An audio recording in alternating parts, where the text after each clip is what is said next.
de la campagne, on voit même les candidats.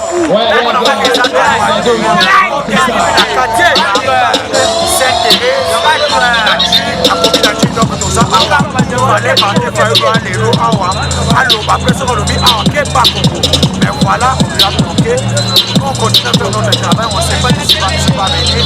Mais on a patient et ça continue toujours à vous montrer comment Kinshasa est connu sur le plan politique.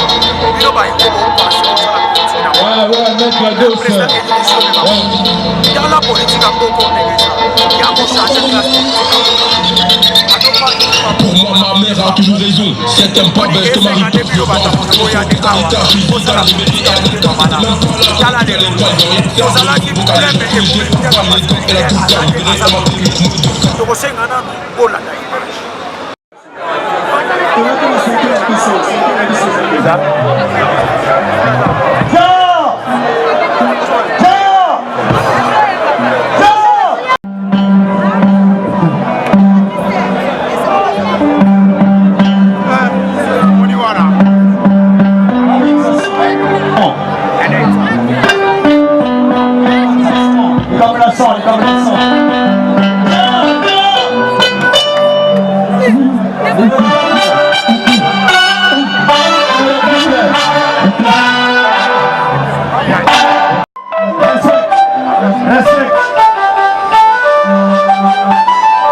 Allô, ciao.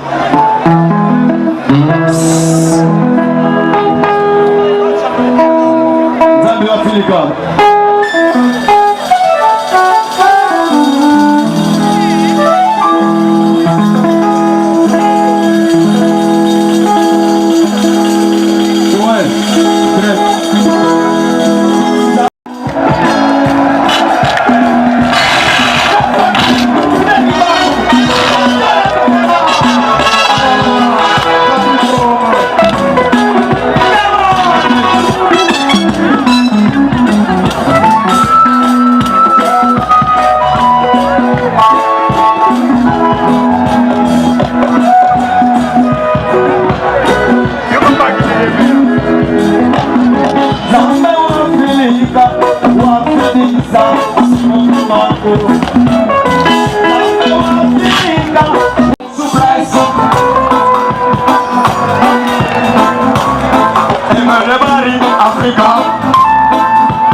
Oya mama bazaiba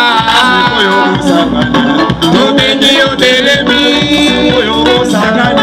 Ojokuna Afrika Lelo nakeda Nigeria Domination in Africa Sikoyo Kusani Obengi odelemi Mama ye Bakufe mo beswe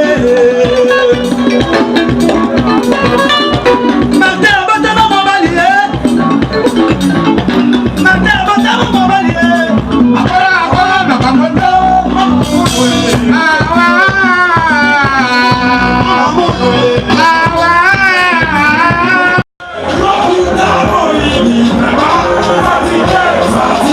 Fatigué,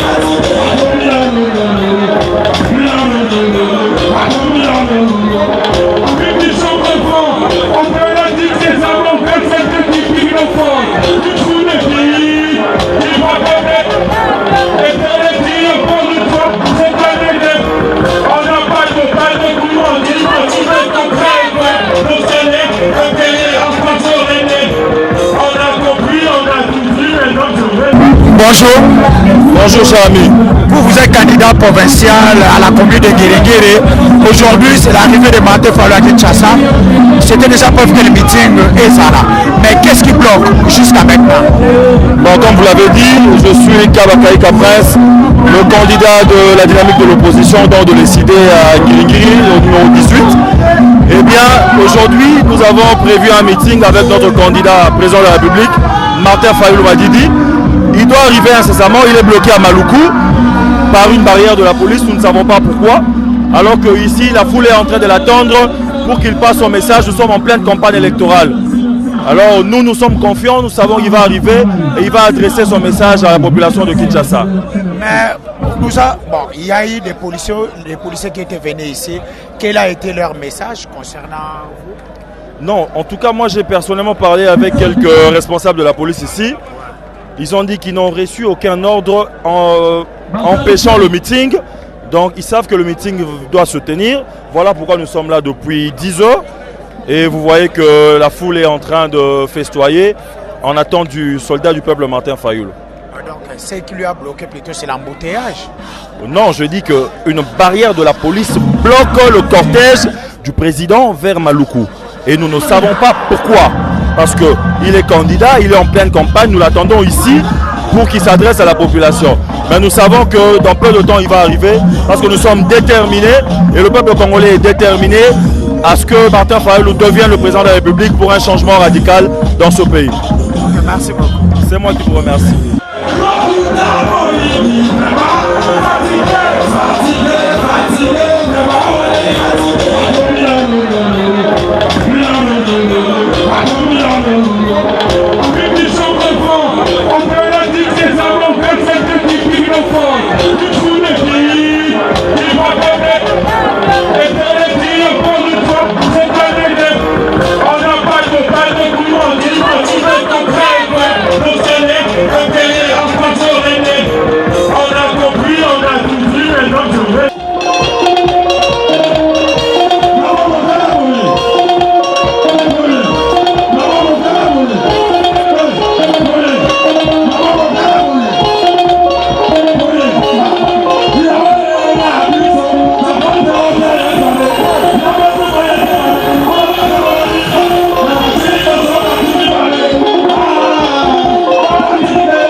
Bonjour Neto.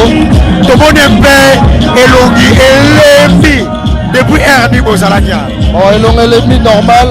Lelo nagi férié pour la Congolais nyonso. Babiso de Kimi Misala, patron Ali Missa, Azagi déjà informé. Et Toagi ou ambassadeur du peuple. Babiso doit arrêter depuis 8 heures. Depuis 8 heures Tozaga.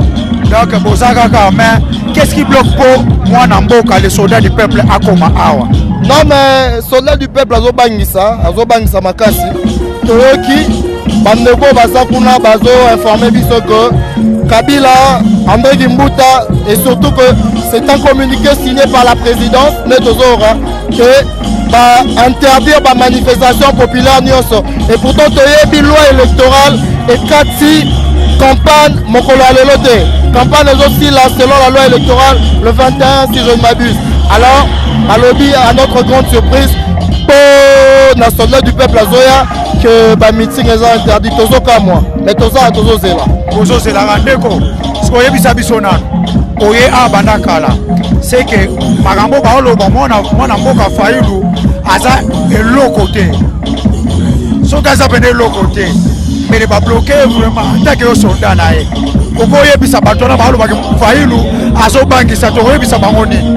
bon les bandeli ntango bapolaki Fayulu na muka babaiki atandakala donc andakala mais okamwa andakala komi baleine yango nde baobanga oma ide yindi donc ezalaka otomona eza mawa Dazoya, pour bloquer l'Andela, pour bloquer les bagages, pendant que je suis là, je vais aller après. En pleine campagne, vraiment.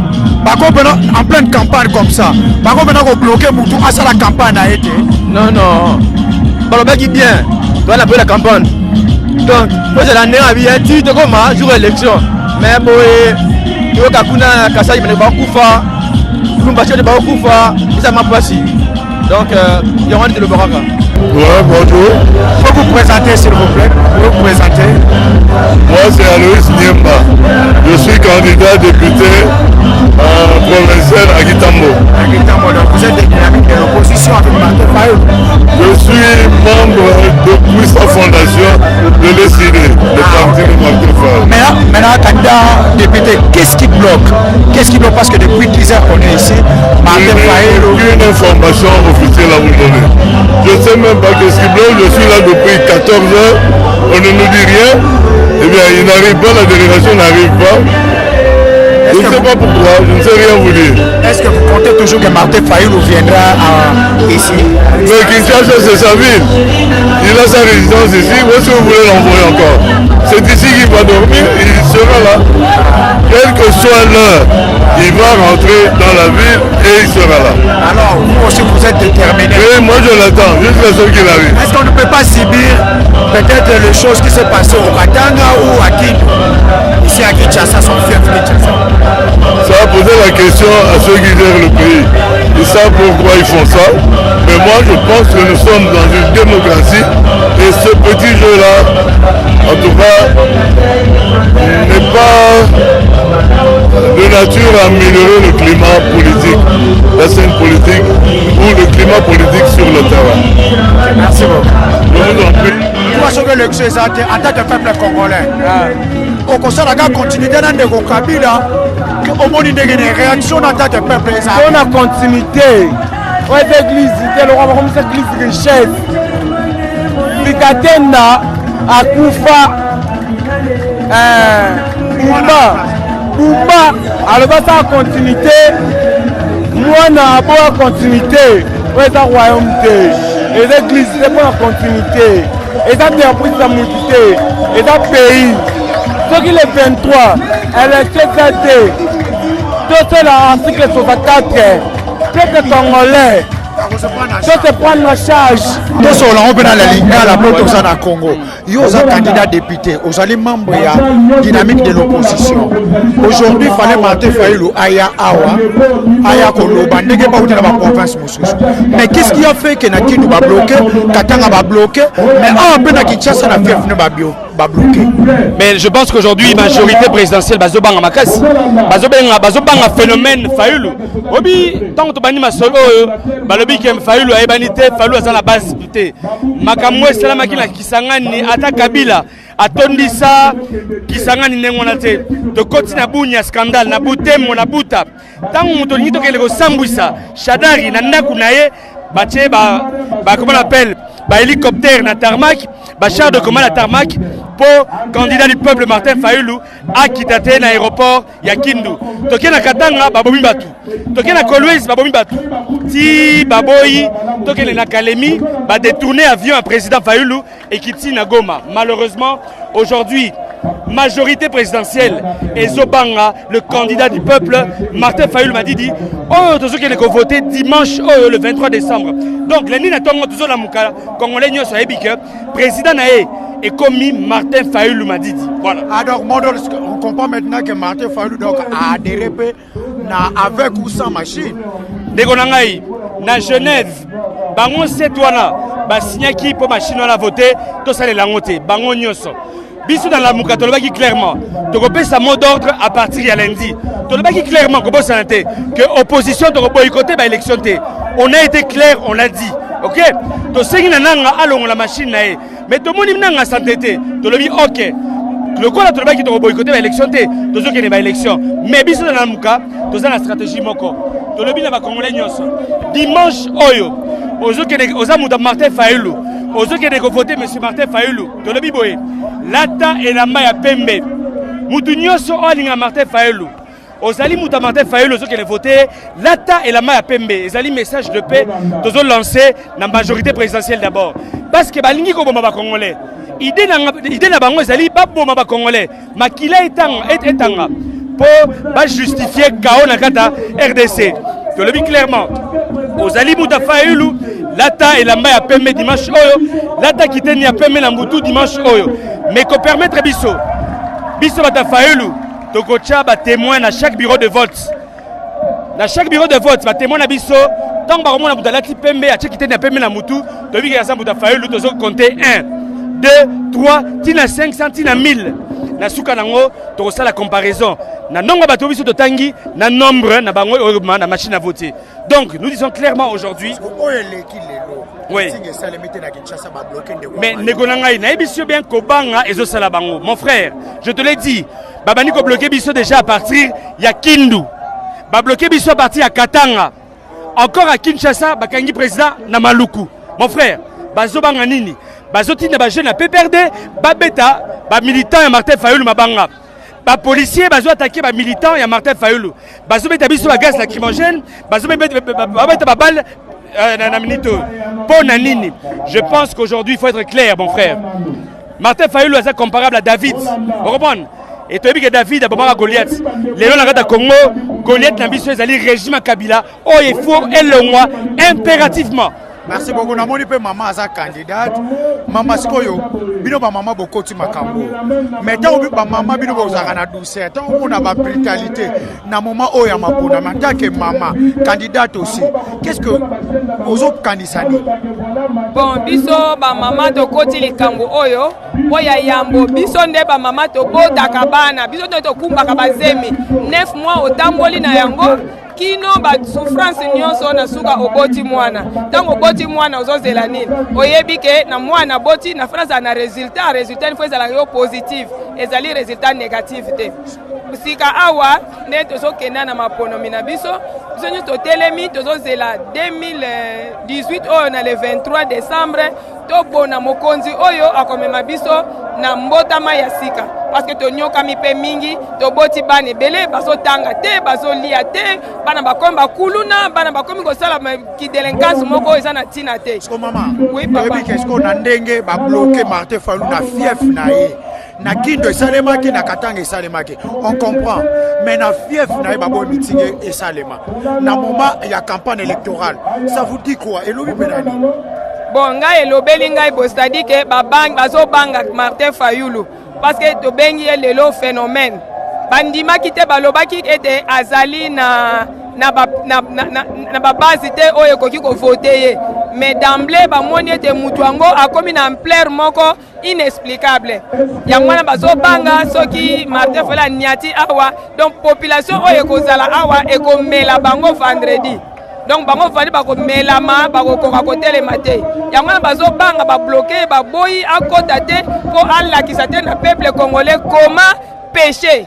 Nous voulons maintenant balakisa biso ndenge ya ko pécher mbisi ke opesa ka biso mbisi mikolo ni po opesa nga mokolo moko na kotonda te. Merci beaucoup, maman candidate. Oui. Merci. Molandi, le mwana mboka Martin Fayulu. Peuple a fatigué. Azeri depuis 10h jusqu'à 17h53. Je pense qu'il est bloqué. La population a lépi. Alors, dans le moment de la campagne, ils ont bloqué le candidat président. Yamboka Olo. Moi, Namboka P. Va bloquer na Kindu, va bloquer na Katanga, va bloquer ma place Moussoussou. Mais place au Pénaya à Résidaka. Aya Salameti, quoi qu'il y ait na Congo central, va bloquer. Donc, Bino Bola n'a mis partout. Il faut comprendre que la République démocratique du Congo est occupée et par les étrangers. Ici, ce n'est pas question de Lubami. Ici, lorsque là où tu es, ce qu'on dit au bout de la boca, qui t'a le rôle d'un peuple au bout de la mort.